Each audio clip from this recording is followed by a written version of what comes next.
ரூ. 50,000 ஒரு வண்டி ஓட்டுருவேன். தரையில் உட்காந்துருக்கேன். அவர் சம்சாரம் 3ஆம் மாடியில் ஏறி அங்கே உட்காந்துருக்கு. உட்காந்து ஃபோன் பண்ணி ஏறிட்டேன். வெறும் கம்பி அப்படியே எங்கிட்டு ஏற அப்படின்னு. இவன் கீழே உட்காந்து ஓட்டி போயிட்டுருக்கான். அந்த அம்மா மேலே உட்காந்து ஓம்னி பஸ்ஸில் வரவிட்டு பேசிட்டு வருது. நல்லா இருக்கீங்களா சார்? எந்த ஊர் போகிறீங்க?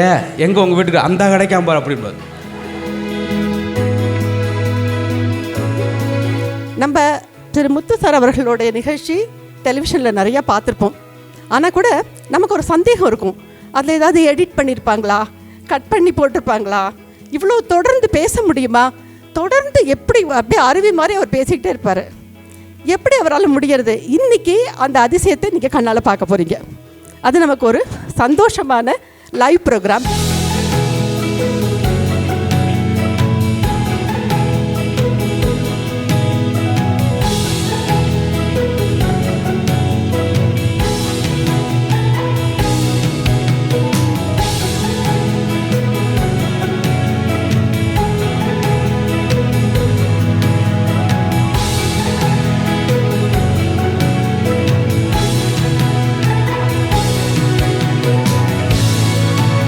இவ்வளோ காமான இடத்துல நான் இது வரைக்கும் பேசினதில்லை.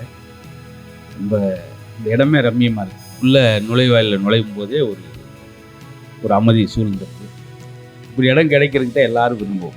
இங்கே வந்தோடனே எனக்கு ரொம்ப நான் அருண்ட்டு சும்மா வேடிக்கையாச்சுன்னு நம்மளும் புக் பண்ணிடுவோம் இப்போயே அப்படின்னு. அது பிடிக்குது பார்த்தீங்களா? அது இறைவன் நல்ல இடத்துல உங்களை சேர்த்ததில் பெரிய சந்தோஷம். அருமையான பேர் பாருங்கள், பரிபூர்ண ஐஸ்வர்யம். அப்படி பேர் அமையுமா சார்? எங்கள் ஊரில் வீட்டில் இது வரைக்கும் தங்கினதே கிடையாது. அவர் பேர் தங்கராசு. தங்காத ஆளுக்கு தங்கராசுன்னு பேர். அப்படியெல்லாம் பேர் அமையும். இந்த பேர் ஒரு பிடிச்சமா. நாம் சந்தோஷமான இடத்துல இருக்குன்னு நினைக்கிற விட நாம் இருக்கிற இடத்த சந்தோஷமாக வச்சுக்கணும் அப்படின்னு நினைக்கிறோம். இந்த இடம் இதெல்லாம் அருமையான நண்பர்கள் பார்த்தீங்களா? எவ்வளோ அழகான இந்த நிறை வாழ்க்கை கிடைக்கக்கூடிய நண்பர்கள் எவ்வளோ. அது ஐயாவெல்லாம் கொஞ்சம் நேரம் உட்காந்து சுய ஐயாவோட பேசும்போது நிறைய அனுபவங்களை சொல்லுவாங்க. நீங்கள் பூர்வமே அனுபவத்தை தேக்கி ஆக்சுவலாக என்னென்னா நான் கீழே உட்காந்து நீங்கள் பேசி கேட்கணும். அவ்வளோ உங்கள்கிட்ட ஒரு அனுபவம் இருக்கும். அவங்க என்ன ஆண்கள் அதிக வச்சு மரியாதை தான் சார். அன்றைக்கெல்லாம் பார்த்தீங்களா? எங்கே போயிருக்கா? திருச்சி போயிருக்காங்க. சாயந்தரம் வருவாங்க, உட்காருங்க, இன்றைக்கி கேளுங்க, எங்கே உங்கள் வீட்டுக்கார்? அங்கே கிடக்கு. அது என்ன கைத்து கட்டலாம் சார்? இல்லை உரலா? சாப்பிட்டாரம்மா, எதை போட்டாலும் மேயும். ஏன்னா அது என்ன செம்மறியாடா பாவம்? ஒரு மரியாதை சார்.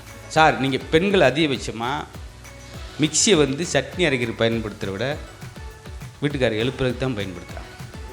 அப்போ தான் படுத்துருப்பார், தேங்காய்ச்சல் தெரிஞ்சு மூக்கில் அடித்து எந்திரிச்சு உட்காந்துருப்பார். ஏன்டி இப்போ தான் போட்டு விடியாத நீயே? எனக்கு தெரிஞ்சு கிட்டியில் இருந்த விட வீட்டுக்காரமாக வைக்கிற சட்னியில் இருந்த வந்து அதிகம். அப்படி செய்த பாவம் தூங்கிட்டு இருக்கார் சார். நல்லா தூங்கிட்டு பாவம் தூங்கட்டும், வெளியூர் வேலைக்கு போகணுன்னு விடலாம்ல. மிட் நைட் 2 மணிக்கு வந்து எழுப்புது. ஏங்க எந்திரிக்க, என்னங்க அப்படிச்சு? அவன் 10 கிலோ விழுந்து கட்டலோட. என்னம்மா என்னாச்சு? தாங்க தூக்க மாத்திரை போடாமல் தூங்கிட்டீங்க. அந்த அம்மா தூங்கிடுச்சு, அவன் விடிய விடிய உட்காந்துருக்கான். உன்னைய போய் கல்யாணம் பண்ண மாதிரி தூங்குறவனுக்கு எவ்வளோ தூக்க மாத்திரை கொடுப்பான ஐயா? இதை நினச்சாங்க அப்படியே ஆண்கள் ஒரு நிமிஷம் காட்சி வசனங்கள் தமிழ் உயிரோடு இருந்தது. பழைய படங்கள் அன்னைக்கு பாசமாக இருந்துச்சு, இன்றைக்கி ஆபாசமாக இருக்குது. அந்த 1001 அந்த கிளைமேக்ஸ் எல்லாம் பாருங்களேன். நம்பியாருக்கும் எம்ஜிஆருக்கும் நடக்கிற விவாதம். மணிமாறா, பெட்டிக்குள்ளே என்ன இருக்குது?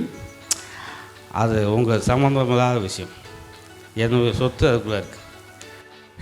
மணிமாறா, மதம் கொண்ட யானை என்ன செய்யும் தெரியுமா? அது சிதங்கொண்ட சிங்கத்தை தோற்று அதுவும் தெரியுமா? என்னைய மிருகமாக்காத. இனிமே தான் நீங்கள் மிருகமாக போகிறீங்களா? நான் உன் தலைவன், ஆனால் உங்கள் நதத்தை அப்போ இல்லையே. பெரிய பெரிய நன்றி. உங்களுடைய அன்பையும் ஆதரவையும் எங்களுக்கு சிரிப்பு மூலம் தெரிவித்ததுக்காக.